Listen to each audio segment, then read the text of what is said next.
सभी का एक बार फिर से मनी कैम क्लासेस में। और हम लोगों ने फर्स्ट ईयर की सीरीज में शुरू किया था दूसरा चैप्टर, और चैप्टर का नाम था स्ट्रक्चर ऑफ एटम। ठीक है, जिसका हम लोगों ने क्या किया, लास्ट वीडियो जो आया था स्ट्रक्चर ऑफ एटम का, जो लास्ट वीडियो आया था उसमें हम लोगों ने क्या करा था, उसमें हम लोगों ने केवल इंट्रोडक्शन पार्ट की बात की थी कि इस चैप्टर में हमें क्या क्या पढ़ना है। और मैंने बेसिकली क्या किया था, इस चैप्टर को दो पार्ट में क्या कर दिया था, दो पार्ट में हम लोगों ने इसे डिवाइड कर दिया था। पहला जो था वो हम लोग कह सकते थे कि जनरल जो हमारे शुरुआती जो बिल्कुल स्टार्टिंग में जो बातें हुई थी उन बातों को पढ़ना था। और उसके बाद में जो हमारी हायर स्टैंडर्ड की बातें आगे आकर के जब वेव मैकेनिक्स आई, वहां से जब हमारी शुरू हुई बातें, उसको मैंने अलग पार्ट में तोड़ दिया था। तो आज हम लोग बात करेंगे केवल किसकी, केवल डिस्कवरी ऑफ इलेक्ट्रॉन की, बस इसी की बात करेंगे हम लोग। और सारी बातें इलेक्ट्रॉन के बारे में पढ़ लेंगे और बस यहीं पर हम लोगों का ये वीडियो जो होगा वो ओवर हो जाएगा। ठीक है, चलो भाई आगे की बात हम लोग शुरू करते हैं। कहाँ से बात को शुरू करूंगा, कहानी टाइप का सुनो सब लोग, बात को शुरू करूंगा यहाँ से कि हम लोगों को पता था भाई जितनी भी गैसें होती हैं जनरल वे में, गैसें जो होती हैं, अभी तो इलेक्ट्रॉन को भूल जाओ, शुरुआत के 5 मिनट दो मुझे जिसमें मैं आपकी जो बेस है उसको बता सकूं कि ये प्रैक्टिकल स्टार्ट कहाँ से हुआ। हम लोगों की जो गैसेस होती हैं जनरल गैसेस, जैसे O2 हुई, H2 हुई, N2 हुई, ठीक है, जितनी भी होमोएटॉमिक टाइप की गैसें होती हैं, या हेटेरोटॉमिक मान लो CO2 हुई, NO2 हुई, ये सारी की सारी इंसुलेटर होती हैं। ठीक है, सारी की सारी इंसुलेटर का मतलब क्या है कि इनमें से इलेक्ट्रिसिटी पास नहीं हो सकती। ठीक है, अगर इलेक्ट्रिसिटी पास होती तो सोचो हम लोगों के बीच में जो गैप होता है वहां से इलेक्ट्रिसिटी हम लोगों के पास में क्या हो सकती थी, बह के आ जाती है हमारे पास में। तो इनमें से इलेक्ट्रिसिटी पास नहीं हो पाती थी। तो इस प्रैक्टिकल की शुरुआत की थी सर विलियम क्रुक्स ने, और सन था 1879। 1879 में वो कर क्या रहे थे, वो बेसिकली कर ये रहे थे कि इस टाइप की जो हमारी इंसुलेटर गैसेस थी इनके बीच से क्या कर रहे थे, इनके बीच से इलेक्ट्रिसिटी पास कराने की कोशिश कर रहे थे, और वहीं से स्टार्टिंग हुई डिस्कवरी ऑफ इलेक्ट्रॉन की। और लास्ट वीडियो में मैंने एक बहुत इंपॉर्टेंट चीज क्लियर की थी, that is your discharge tube. उसको अगर आप लोगों ने नहीं पढ़ा है तो आप लोग पिछला लेक्चर देख लो, केवल उसमें डिस्चार्ज ट्यूब का क्या स्ट्रक्चर है कि कैसी होती है, बस मैं वहां पर यहाँ पर उसको डायरेक्ट बनाऊंगा और शुरू कर दूंगा। तो उन्होंने करा क्या, वो क्या करते थे, वो इन जो हमारे पास में थी इंसुलेटर गैसेस थी, वो इनमें से इलेक्ट्रिसिटी पास कराने की कोशिश कर रहे थे। और बेसिकली उन्होंने किया क्या, उन्होंने कहा कि अगर हम लोग क्या करते हैं, हम लोग का जनरल जो प्रेशर होता है, ध्यान से सुनना शुरू करो बात को, जनरल जो प्रेशर होता है ना उसको हम लोग कहते हैं 1 एटमॉस्फेरिक प्रेशर, 1 ATM।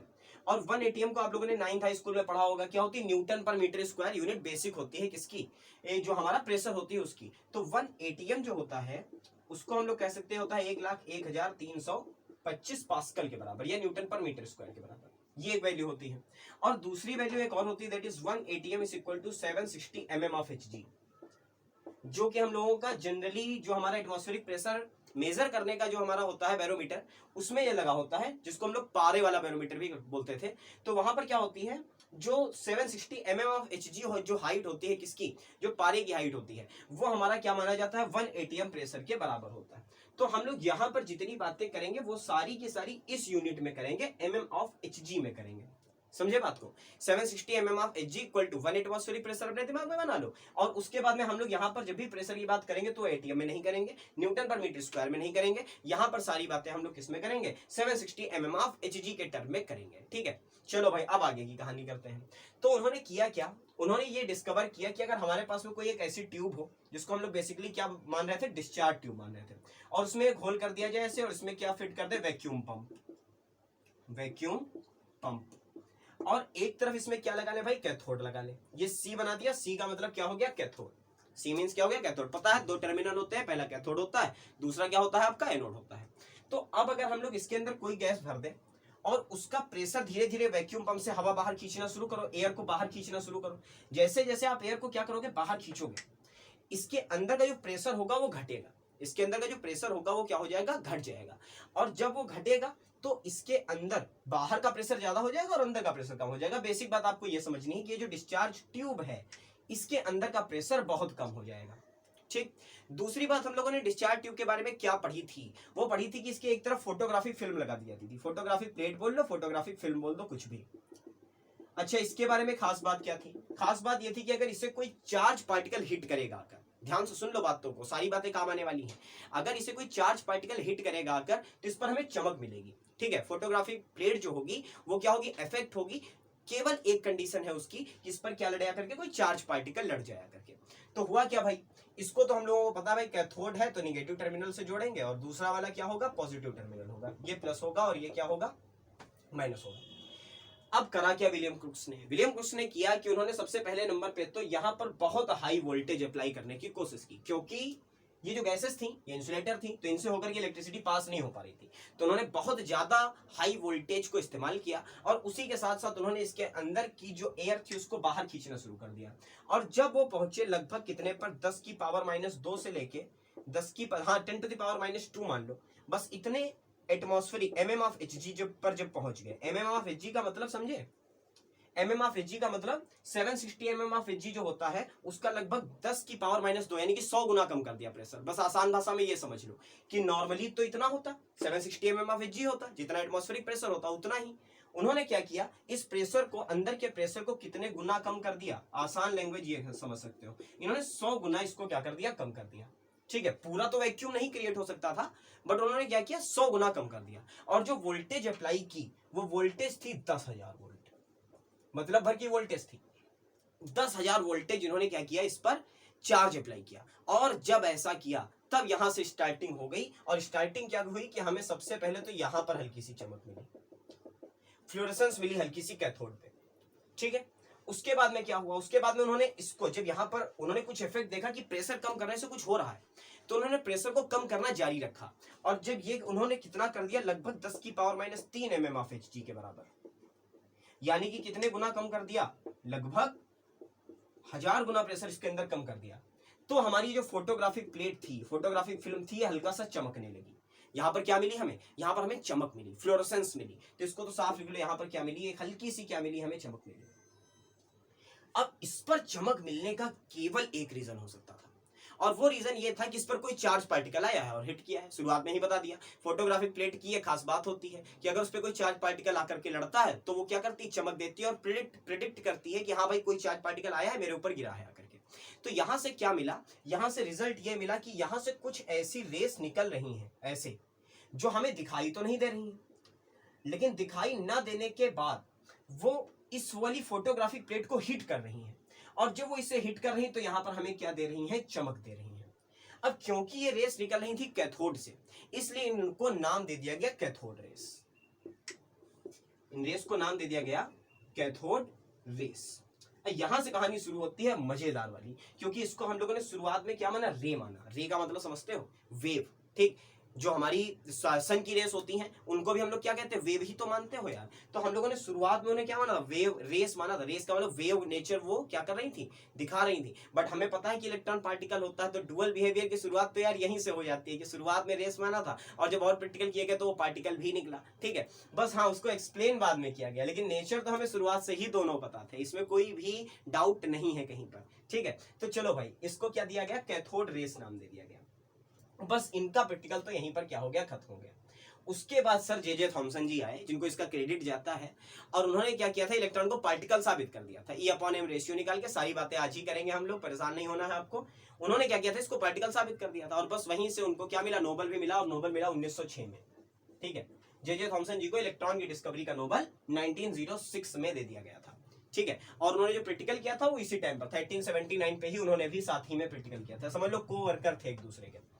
तो अब इसके बाद में क्या हुआ? जब ये पता चला कि भाई कुछ निकलता है कैथोड से बहुत कम प्रेशर पे, कुछ निकलता है 10,000 वोल्टेज पे और सामने आता है फोटोग्राफिक प्लेट को हिट करता है करके, तब इस पर आगे के प्रैक्टिकल स्टार्ट हुए। और जो प्रैक्टिकल हुए पहले मैं वो बताऊंगा, और साथ साथ उनके क्या लिखता जाऊंगा? रिजल्ट भी लिखता जाऊंगा, जिससे आपको सारी बातें क्या हो जाए? क्लियर हो जाए, और इलेक्ट्रॉन की डिस्कवरी आज खत्म हो जाए। तो देखो भाई, सबसे पहला जो प्रैक्टिकल किया गया वो क्या किया गया? उन्होंने पैडल लाए और माइका, समझ लो माइका का पैडल बनाया उन्होंने, और उसको उसके सामने रखा ला करके, यानी कि कैथोड रे ट्यूब के अंदर ही लगा दिया। तो पहले नंबर पे क्या बना लो? एक बढ़िया सी कैथोड रे ट्यूब बना लो, बड़ी सी, जिससे एक ही डायग्राम में सारी बातें क्लियर हो सके। ये बना ली कैथोड रे ट्यूब, ये हो गई इसकी फोटोग्राफिक फिल्म, ये हो गया इसका क्या? कैथोड। और कैथोड के बाद में इसको जोड़ दिया ऊपर निगेटिव टर्मिनल से, और प्लस टर्मिनल इधर हो गया कहीं पर। और उसके बाद में सबसे पहला जो प्रैक्टिकल किया गया, और ये वैक्यूम पंप लगा लो, यहाँ पर वैक्यूम पंप लगा लो, चलो। और यहाँ पर कितना चल रहा है? 10⁻³ mm ऑफ Hg के बराबर क्या चल रहा है? प्रेशर चल रहा है, और वोल्टेज कितना चल रहा है? 10,000 वोल्ट के बराबर वोल्टेज चल रहा। बस शुरू करो कहानी को। तो हुआ क्या? सबसे पहले नंबर पे क्या करा कि इसके सामने ला करके कुछ रख दिया गया। ठीक है, और इसके सामने कुछ इस तरीके की चीज लगाई गई, देखो ध्यान से, ऐसी। ऐसी चीज लगा दी, बस कुछ भी लगा दिया ला करके, गोल लगा लो, जो मन हो लगा लो। और जैसे ही ये लगाया गया, ध्यान से सुनना बात को, पहले नंबर पे क्या हुआ, यहां पर इसकी क्या बन गई, इमेज। इमेज बनने का मतलब समझते हो, छाया बन गई यार, ठीक है। अब हमारे पास में क्या हो, बोर्ड पर से लाइट आ रही है, हमने हाथ यहाँ बीच में लगा दिया, तो इसकी जो इमेज है वो कहाँ बन गई, पीछे बन गई। इससे क्या रिजल्ट आप निकाल सकते हो, इससे केवल एक रिजल्ट निकलता है कि इससे, इस बल्ब से आने वाली रेस इस हाथ पर लड़ करके यहीं पर क्या हो जाती है, रुक जाती हैं, वो ऐसे घूम के पीछे नहीं जा सकती। ठीक, बस इतनी सी बात साबित हुई। मतलब कहने का क्या हुआ, रिजल्ट यहां पर लिख रहा हूं।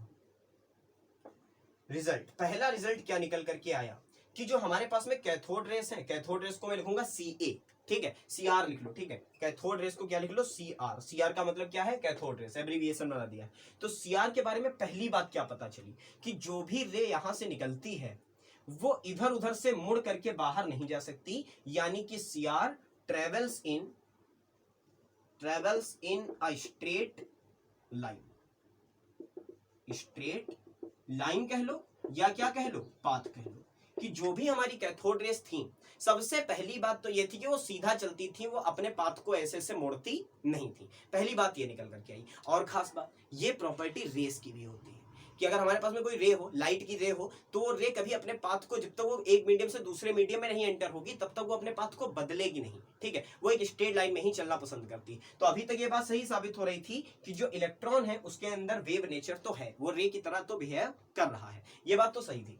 अच्छा, पहला प्रैक्टिकल ये हो गया, ठीक है। तो प्रैक्टिकल नंबर 1 याद रखना, मैं केवल रिजल्ट लिखूंगा यहाँ पर। पहले क्या किया गया, कुछ इसके सामने ला करके माइका लगाई गई, और उस माइका की क्या मिली, हमें इमेज मिली। इससे हमें क्या पता चला कि जो कैथोड रेस है वो एक सीधी लाइन में क्या करती हैं, ट्रेवल करती हैं। क्लियर, पहली बात। दूसरी बात बहुत बढ़िया थी, और दूसरी बात को मैं थोड़ी स्पीड अपनी और कम कर दूं, नहीं तो फिर कहोगे कि बहुत तेज बोलते हैं सर। अब क्या हुआ, यहाँ पर एक पैडल लगाया गया है। पैडल समझते हो, साइकिल वाला पैडल, कि एक, अगर उसका एक फ्रंट जो है वो ऐसे घूम जाए तो उसका सेकंड फ्रंट ऐसे सामने आ जाए, ठीक, ऐसे लगाएंगे, एक घूमे तो दूसरा ऐसे क्या हो जाए, सामने आ जाए। और जैसे ये बहुत हल्का था, पहली बात तो ये बहुत लाइट था। लाइट का मतलब क्या समझते हो, बहुत इसका मास कम था, लेस मास का था ये। तो क्या किया, जैसे ही ये पैडल लगाया गया, भाई यहां पर हुआ वो चीज जिसको शायद हम लोग आज तक भी पूरी तरीके से एक्सप्लेन नहीं कर पाते हैं, ठीक है। जो एक्सपेरिमेंट है उसके अकॉर्डिंग इसको हम लोग अभी तक पूरी तरीके से एक्सप्लेन नहीं कर पाते। जैसे ही इसमें से ये रे निकली, ध्यान से सुनना बात को, ये पैडल ऐसे घूम गया, ये पैडल ऐसे लगा था, इस पर कैथोड रे ऐसे आई, लड़ी, और जैसे ही लड़ी ये ऐसे क्या हो गया, घूम गया। और इसका केवल एक मतलब था, और वो मतलब ये था कि इन रेस में क्या है, काइनेटिक एनर्जी है। तब तो यार किसी को घुमाया, जब तक एनर्जी नहीं थी तब तक लड़कर, लाइट पड़ती ही किसी चीज पर, कोई चीज घूम जाती है क्या, नहीं घूमती। क्यों, क्योंकि लाइट के फोटोन के पास में मास नहीं होता है। लेकिन हम लोगों का जब इलेक्ट्रॉन, यानी कि कैथोड, अभी तो इलेक्ट्रॉन बोलो ही मत यार, जब इलेक्ट्रॉन लड़ता था करके, तो ये पैडल ऐसे क्या होता था, रोटेट होता था। और रोटेट होने का मतलब था कि इन कैथोड रेस में मास था, और अगर मास था, काइनेटिक एनर्जी का formula half M V square, क्या विदाउट मास काइनेटिक एनर्जी हो सकती थी, नहीं हो सकती थी। यानी कि एक बात साबित हो गई। और वो दूसरी बात क्या थी, दूसरी बात थी कि cathode rays have mass and के, इनके पास में क्या था, मास भी था और काइनेटिक एनर्जी भी थी। अब हुआ खेल शुरू, क्योंकि यहां पर ये वेव की तरह भी बिहेवियर दिखाती थी, और बाद में पता चला कि इनके पास तो मास भी है, यानी कि ये पार्टिकल नेचर भी कंजिस्ट करती हैं अपने आप में। तो यहां से क्या साबित हुआ कि जो इलेक्ट्रॉन है, जो कैथोड रेस है, वो केवल वेव ना होकर के क्या है, पार्टिकल भी हैं, जिनका कुछ डेफिनेट मास है, और उनकी वेलोसिटी के अकॉर्डिंग उनकी क्या है, उनकी काइनेटिक एनर्जी है, ठीक है। तो दूसरा प्रैक्टिकल तो ये हुआ। अच्छा, तीसरी बात क्या की गई, तीसरी बात और ज्यादा ही क्या थी, और ज्यादा इंटरेस्टिंग थी। और सारी बातों को अगर सुनते रहोगे तो सारी बातें क्लियर हो जाएंगी, क्योंकि एक्सपेरिमेंट्स को समझना बहुत जरूरी है। साइंस अगर पढ़ रहे हो तो चीजों को तब तक रटना पड़ेगा आपको जब तक आप उनकी स्टार्टिंग में नहीं चले जाते कि हाँ भाई ये चीज यहां से शुरू हुई थी। अगर आपने उस पीक पॉइंट को पकड़ लिया कि यहां से शुरू हुई थी और तब से हम लोग ऐसा करते हुए आ रहे हैं, तो आपको कभी याद नहीं करनी पड़ेंगी चीजें। तो भाई देखो, तीसरा प्रैक्टिकल क्या हुआ, तीसरा प्रैक्टिकल ये हुआ कि इन्होंने यहां पर क्या कर दी, इलेक्ट्रिक फील्ड अप्लाई करी। इलेक्ट्रिक फील्ड अप्लाई करने का मतलब समझते हो, दो प्लेटें लगाई ऐसे ऊपर नीचे, एक को प्लस चार्ज दे दिया, एक को माइनस चार्ज दे दिया, ठीक है। और कहा कि अब कैथोड रेस को हम इसके बीच से निकालेंगे और देखेंगे कि क्या होता है। तो भाई देखना बहुत ध्यान से, मान लेते हैं इस वाली को क्या दे दिया गया, प्लस चार्ज, और इस वाली को क्या दे दिया गया, माइनस चार्ज। इसको प्लस और इसको माइनस। चार्ज देना यार बहुत आसान होता है, छोटे पर भी पढ़ा होगा। दो प्लेटें ली, एक को प्लस टर्मिनल से जोड़ दिया, एक को माइनस से जोड़ दिया, और उनके ऊपर क्या आ गया, वही चार्ज आ गया। ठीक है, तो जैसे ही इसको प्लस दिया गया और इसको क्या दिया गया, माइनस, इसके ऊपर कैसा चार्ज है, निगेटिव निगेटिव, इसके ऊपर खूब सारा क्या है, पॉजिटिव और पॉजिटिव। और इस इलेक्ट्रिक फील्ड को रखा गया ऑफ। जब ऑफ रखा गया और यहां पर क्या लगा दी गई, एक स्लिट लगा दी गई। स्लिट भी कोई बहुत बड़ी चीज नहीं है, स्लिट का मतलब होता है छोटा सा होल। ठीक, कि भाई हाँ बस उसी एक पॉइंट से क्या हो, इलेक्ट्रॉन की जो रेस है वो निकल पाए, पूरा ना फैले इधर उधर। तो यहां पर क्या कर दी गई, एक स्लिट लगा दी गई, छोटी सी एक होल बना दिया गया। तो जब चार्ज अप्लाई हुआ इस पर, जब माइनस चार्ज अप्लाई हुआ 10,000 वोल्ट का, तो हमारी रेस यहां से निकली ऐसे, और ऐसे निकल करके सामने, बिल्कुल अपने सामने जाकर के हिट कर दी। और जो भी चमक थी वो हमें कहां मिली, एक मिनट जस्ट सेकेंड,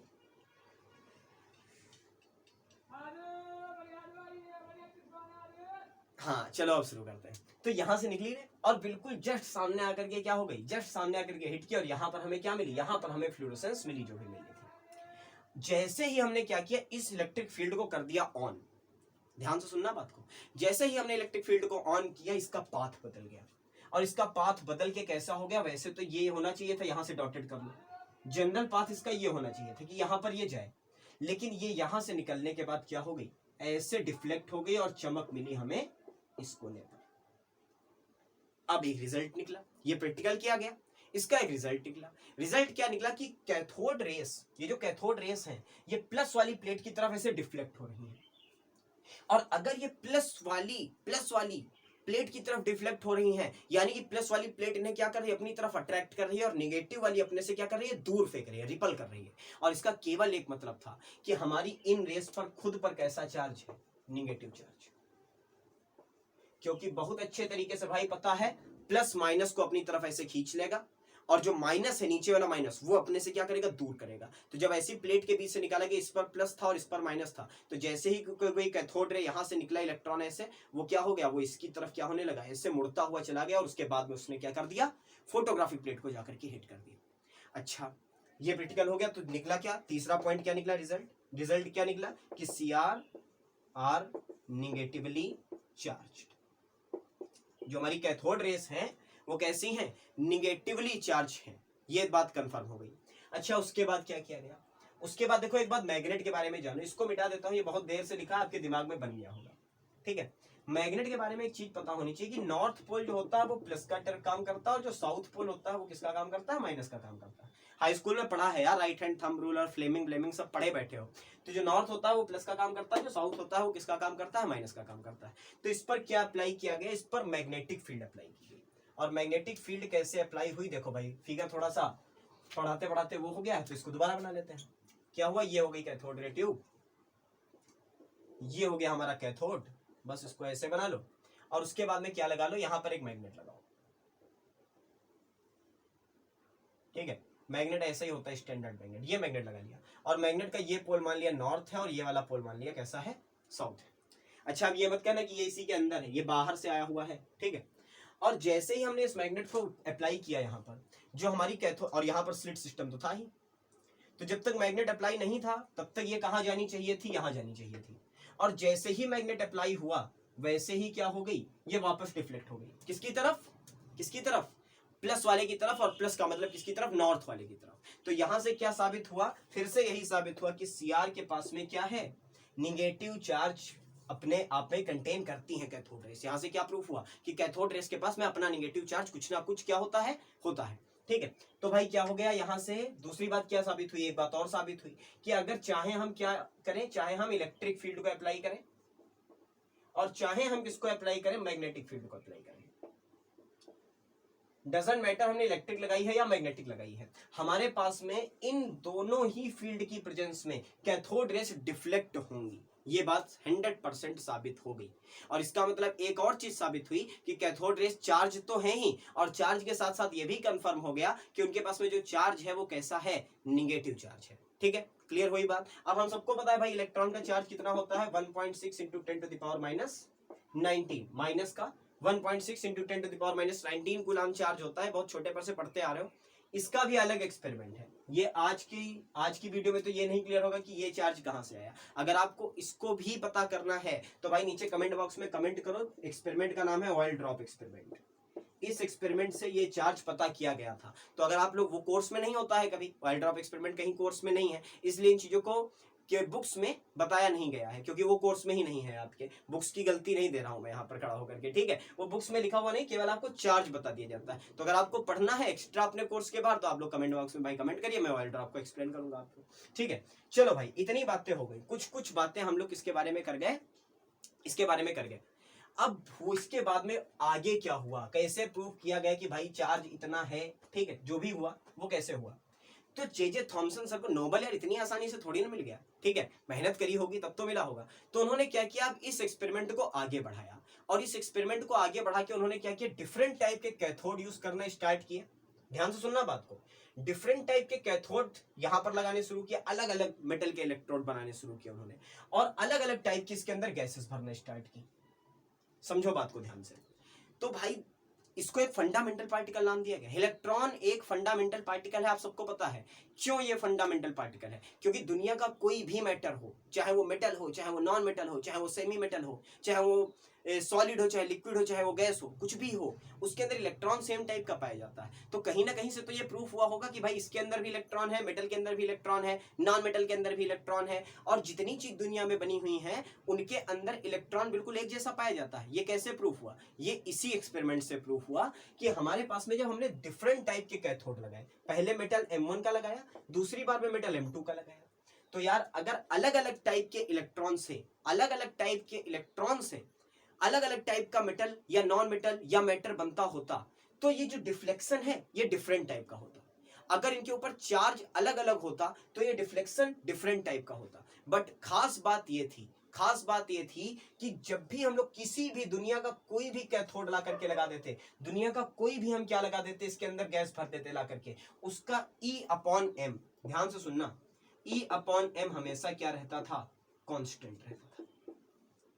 अब कहो सर ये E/M नया क्या शुरू कर दिया आपने, तो E/M है इलेक्ट्रॉन पर मास रेशियो। E का मतलब है क्या, चार्ज पर मास रेशियो कह सकते हो, ठीक है। तो ध्यान से सुनो भाई, इसका मतलब क्या है, चार्ज पर मास का रेशियो।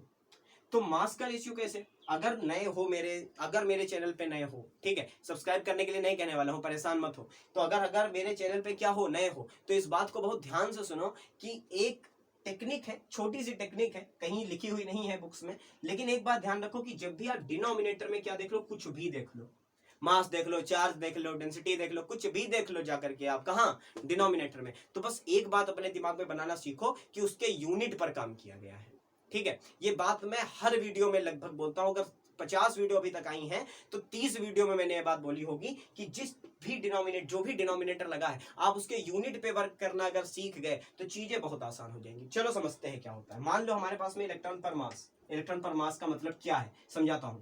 हम लोगों ने कैथोड लिया मान लो 5 ग्राम का, ठीक, 5 ग्राम का कैथोड लिया, उसके बाद में उससे देखा कि कितना चार्ज यहां पर आया, कितना डिफ्लेक्शन हुआ, चार्ज की वैल्यू तो कैलकुलेट करी थी किससे, ऑयल ड्रॉप से, ठीक है। तो 5 ग्राम लिया और चार्ज आया मान लो कितना, E। तो अगर हम लोग 1 ग्राम लेते तो कितना आता, E/5, यही तो आता, E/5 आता। समझ गया, ये तो यूनिटरी मेथड है अच्छा साथ वाला। 5 ग्राम पर अगर E चार्ज आ रहा है तो 1 ग्राम पर कितना आएगा, E/5 चार्ज आएगा। अब हम कहें नहीं भाई कैथोड कितने ग्राम का लगा दो, 10 ग्राम का लगा दो, तो कितना आएगा, E/10। अगर 10 ग्राम का लगाएं और कितना चार्ज है, मान लो E ही आता है, तो कितना हमारे पास में अगर 1 ग्राम का लेंगे तो कितना आएगा भाई, E/10 आएगा। यही तो कहने का मतलब है, ठीक है। तो हम लोग कोई क्वांटिटी तो लगा नहीं रहे, हम लोगों को वेरिएबल पे चीजों को समझना है। तो मान लेते हैं कि कैथोड कितने का है, M का है, ठीक है, चार्ज पर मास रेशियो M मास है उसका, तो M मास अगर हम लोग लेते हैं तो क्या आएगा, E/M, E/M। अगर यूनिट पे निकाले, 1 के लिए निकाले तो E/M आएगा। तो ये E/M हमेशा क्या रहता था, कांस्टेंट रहता था, ठीक है। अब ये E/M कांस्टेंट रहने का मतलब क्या था कि चाहे जैसा कैथोड आप ले आओ दुनिया का, उससे निकलने वाली जो कैथोड रेस है ना, उसके अंदर जो पार्टिकल इमिट हो रहा है वो पार्टिकल सेम टाइप का है, और यहां से इसको नाम दिया गया कि ये एक पार्टिकल है। और पार्टिकल भी कैसा, पार्टिकल भी ऐसा वैसा नहीं, फंडामेंटल पार्टिकल है, ठीक है। फंडामेंटल का मतलब डजंट मैटर कि आपने किस मेटल का इलेक्ट्रोड यहां पर लगा रखा है, उससे निकलने वाला इलेक्ट्रॉन हमेशा कैसा है, एक जैसा है। ठीक है, और इसलिए हम लोगों ने इसको क्या कहा, फंडामेंटल पार्टिकल कहा, कि इसी एक पार्टिकल से, इस पार्टिकल से मिल करके ही मैटर बना है, वो मैटर डिफरेंट टाइप का भले ही क्यों ना हो। ठीक, शायद डाउट आज क्लियर हो गए होंगे। तो E अपॉन M रेशियो के कांस्टेंट आने से हम लोगों ने पार्टिकल को क्या कह दिया, फंडामेंटल पार्टिकल कह दिया, और इस फंडामेंटल पार्टिकल को नाम दिया गया इलेक्ट्रॉन। ठीक है, क्लियर होती है बात पूरी तरीके से। अभी काफी कुछ रह गया इसके बारे में, इलेक्ट्रॉन के बारे में ही काफी कुछ रह गया, क्योंकि अभी इसका एक्सरेस जो बनाती थी ये, इसकी आयनाइजेशन पावर हमें पढ़नी है, इसकी पेंट्रेटिंग पावर पढ़नी है। लेकिन लेक्चर कितना हो गया भाई, 25 मिनट का ऑलरेडी हो गया है, तो मैं इस वीडियो को क्या कर रहा हूँ, क्लोज कर रहा हूँ। अगले वीडियो में हम लोग इसके आगे की बात करेंगे, इलेक्ट्रॉन की ही बात करेंगे, और उसमें प्रोटॉन को स्टार्ट कर देंगे। उसके अगले में प्रोटॉन की बात कर लेंगे, और न्यूट्रॉन क्योंकि छोटा टॉपिक है तो 3 वीडियोस में ही, 4 वीडियोस में आपका क्या हो जाएगा, तीनों के तीनों फंडामेंटल पार्टिकल की डिस्कवरी मैं आपको पढ़ा दूंगा। ठीक है, तो अगर कुछ डेप्थ आपको लग रही हो कि हाँ भाई डेप्थ में जाकर के पढ़ाई हो रही है, कहाँ से स्टार्टिंग हुई और कहाँ पर खत्म करेंगे जाकर के हम लोग, तो वीडियोस को लाइक करिए, चैनल को सब्सक्राइब करिए। जल्द मिलता हूँ आपसे अगले वीडियो में, तब तक के लिए थैंक यू वेरी मच।